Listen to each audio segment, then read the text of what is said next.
Olá, meus queridos irmãos. Hoje o tema do nosso estudo é Quem anda com Deus desaparece. Então teve um homem na Bíblia, bem no início, antigamente, em Gênesis, que decidiu andar com Deus, mesmo no meio de um mundo corrompido, igual o nosso hoje, né? Cheio de corrupção, cheio de imoralidade, cheio de violência, mas ele decidiu andar com Deus. E a Bíblia também não fala que ele fez alguma coisa extraordinária, como milagres, curas, não. A Bíblia não mostra isso. Mas ele fez algo mais que extraordinário. Ele teve uma vida de intensa comunhão com Deus e não viu a morte, foi arrebatado. Então vamos ler em Gênesis 5, 21 e 24, que diz assim: Enoque viveu 65 anos e gerou Matusalém. Enoque andou com Deus depois que gerou Matusalém 300 anos e gerou filhos e filhas. E todos os dias de Enoque foram 365 anos. Enoque caminhava com Deus e ele não estava mais, pois Deus o tomou. Amém? Então aqui eu vou falar, colocar aqui alguns pontos da vida de Enoque. Mas antes eu gostaria de pedir que vocês curtam, compartilhem e se inscrevam no meu canal. Amém? O primeiro ponto da vida de Enoque é que ele viveu antes do dilúvio, onde a decadência moral e a violência eram explícitas, mas ele preferiu ter um relacionamento diário com Deus. Segundo, Enoque passou a buscar a Deus depois que gerou seu filho Matusalém, né, aos 65 anos. Então quer dizer que antes dos 65, ele não buscava a Deus, mas o seu coração mudou com o nascimento do seu filho. Despertou nele um propósito eterno, porque era o início de uma geração profética, né? A geração de Enoque foi profética, né? Porque ele buscava a Deus. Então todos nós que buscamos a Deus temos a possibilidade de ter uma geração profética. Enoque gerou um guerreiro do tempo. Por quê? Matusalém, ele teve longos anos de vida. Ele teve 969 anos. Foi o homem que durou mais, teve mais longevidade, né? E ele fez parte da linhagem dos patriarcas antediluvianos. E nos estudos a gente pode ver que Deus tirou ele antes do dilúvio. Por quê? Porque era somente para Noé e sua família entrar na arca, e os animais, né? Apesar dele ser parente de Noé, mas era a partir de Noé e sua família que era o propósito de Deus de entrar na arca. Por isso Deus o tirou antes de acontecer o dilúvio, né?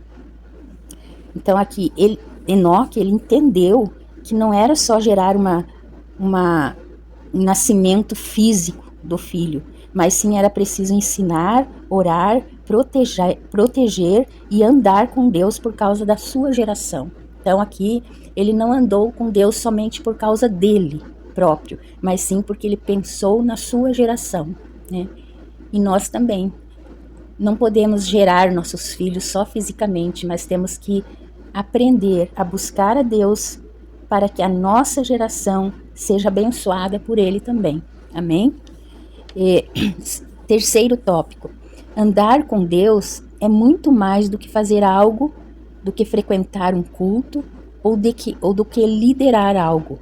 Por quê? Aqui nós vemos que Enoque, na verdade, a Bíblia não mostra que ele fez algo extraordinário, né? Mas sim, a única coisa que aparece na Bíblia que ele fez foi ter essa comunhão com Deus, né? Por causa da sua vida espiritual e por causa da vida espiritual da sua geração. Então, andar com Deus é viver na sua dependência, é viver na sua santidade, não é fazer. O fazer é uma consequência. Amém? Hebreus 11:5 diz: pela fé, Enoque foi transladado para não ver a morte. E no finalzinho do versículo diz: alcançou o testemunho de que agradou a Deus. Então aqui, o testemunho de Enoque foi agradar a Deus e buscar a Deus. Quer melhor testemunho que esse? Não, porque o homem ou a mulher que agrada a Deus e que busca a Deus, ele é considerado a luz de Jesus brilhando, né?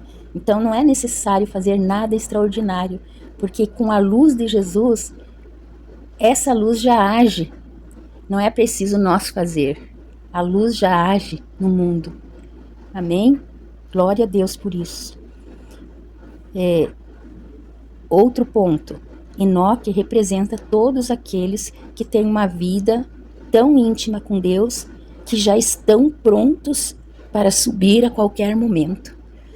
Será que nós já estamos prontos para subir a qualquer momento, como Enoque subiu? Né? E vamos pensar nisso. Então, quais as lições que nós devemos tirar da vida do Enoque? A primeira lição: não importa quão sujo esteja o mundo em nossa volta, é possível andar nos padrões dos céus, porque os padrões dos céus é maior do que as pressões deste mundo. Amém? Porque a palavra de Deus diz assim: maior é o que está em nós do que aquele que está no mundo. Que a pressão do mundo vem do inimigo. Né? Segundo, a fé que agrada a Deus não é só crer, é viver como quem crê. Então não é só dizer eu creio, mas sim viver como quem crê. É mostrar que você crê realmente através do teu testemunho. Terceiro, não importa se você é conhecido na terra, o que importa é ser conhecido no céu. Aleluias, glória a Deus por isso. Quarto, Deus quer que você desapareça, ou seja, desapareça das coisas do mundo e se esconda nele. Amém? Quinto, nunca é tarde para começar. Sempre Deus pode fazer algo eterno com você, quando você decide andar com ele. Então, Enoque, até os 65 anos de idade, não andou com Deus, mas a partir dos 65 anos, ele teve a iniciativa de andar com Deus. Quantos anos você tem hoje? 30, 40, 50, 60, 70? Nunca é tarde. É só você tomar uma iniciativa para andar com Deus. Amém? Quem anda com Deus talvez não desapareça literalmente como Enoque, porque ele foi transladado, mas desaparece para o mundo, para o pecado, para o ego, para a fama, para a carne, para a opinião humana, né? Então, desaparece para todas essas coisas que vêm do mundo. Amém? Colossenses 3:3 diz: vossa vida está escondida com Cristo em Deus. Quem anda com Deus deixa de ser visível para este mundo e passa a ser lembrado nos céus. Você quer ser visto pelos homens ou quer ser conhecido por Deus? Uma pergunta para refletir. Vamos orar? Senhor, nos ensina a andar contigo, Pai, como Enoque andou. Nos dê, Senhor, uma fé viva, uma comunhão real, Senhor, um coração que te agrada. Ó Deus, que nada neste mundo nos afaste de ti, Senhor, e da tua presença santa. Nós te adoramos, Jesus, te louvamos na beleza da tua santidade, Senhor. E eu peço agora, Pai, em prol de cada irmão, de cada irmã que está me ouvindo, de cada, ó Deus, amigo que está me ouvindo, Senhor, de cada pessoa, Pai, que eu ainda nem conheço, Senhor. Que o Senhor esteja, Senhor, mostrando a eles, Pai, qual é a prioridade das suas vidas, Senhor. Que é buscar ao Senhor de todo coração, de toda alma e de todo entendimento, Pai, para que as suas gerações também sejam abençoadas. Em nome de Jesus é que eu oro e agradeço. Amém. Aleluias.